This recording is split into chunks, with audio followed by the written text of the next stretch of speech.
Nous méditons l'Évangile selon saint Marc, au chapitre 13, des versets 24 à 32.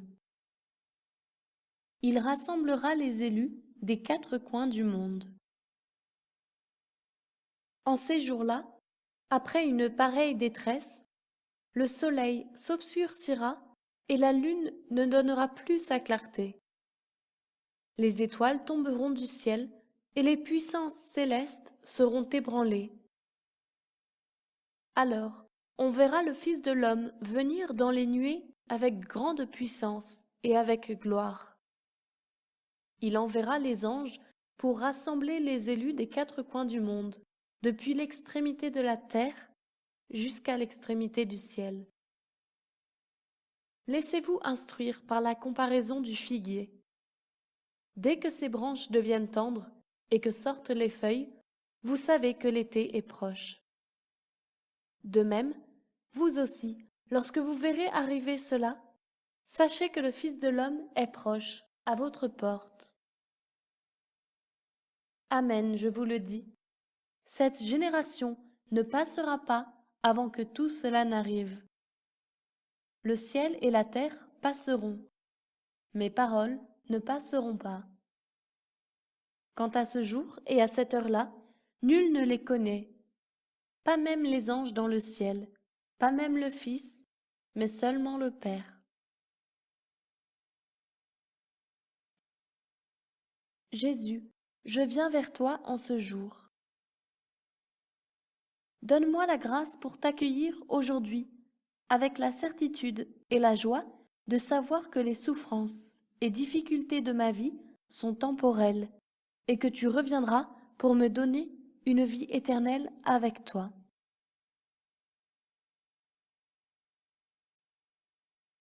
Jésus nous parle du futur, la parousie. Ce récit de la deuxième venue du Christ est entouré des caractéristiques qu'on trouve dans la littérature prophétique et apocalyptique. Il s'agit d'une commotion cosmique. En ces jours-là, après une grande détresse, le soleil s'obscurcira et la lune ne donnera plus sa clarté. Les étoiles tomberont du ciel et les puissances célestes seront ébranlées, qui est utilisé pour introduire les interventions de Dieu qui provoquent des grands changements dans l'histoire. Alors, on verra le Fils de l'homme venir dans les nuées avec grande puissance et avec gloire. Il enverra les anges pour rassembler les élus des 4 coins du monde depuis l'extrémité de la terre jusqu'à l'extrémité du ciel. Il s'agit du moment où le Christ reviendra dans la gloire. Le jour où tout le peuple de Dieu sera rassemblé et fera l'expérience d'une joie profonde et éternelle. Il s'agit de la grande promesse de Dieu qui a soutenu les chrétiens tout au long de l'histoire et qui nous donne une grande espérance pour le futur. Jésus nous parle au présent, le discernement. Après avoir parlé de sa deuxième venue et leur avoir donné de l'espérance, Jésus invite ses disciples à vivre avec attention et vigilance. Pour cela, il utilise des images simples, comme celle du figuier. Laissez-vous instruire par la comparaison du figuier. Dès que ses branches deviennent tendres et que sortent les feuilles, vous savez que l'été est proche. De même, vous aussi, lorsque vous verrez arriver cela, sachez que le Fils de l'homme est proche, à votre porte. Voici une façon de démontrer que le plus important n'est pas de nourrir une passivité conformiste, pleine de peur, en attendant la fin du monde ou le jugement final. Il veut les inviter à discerner les signes des temps, à découvrir sa présence dans tous les moments de la vie, et à les aider à construire le royaume de Dieu dans le présent. Avec ce récit, Jésus nous invite à vivre en plénitude le temps présent et attendre la parousie avec espérance. Nous ne devons pas nous préoccuper du jour et de l'heure, mais plutôt de le trouver maintenant, dans notre vie de tous les jours. Jésus est ressuscité et il habite au milieu de nous.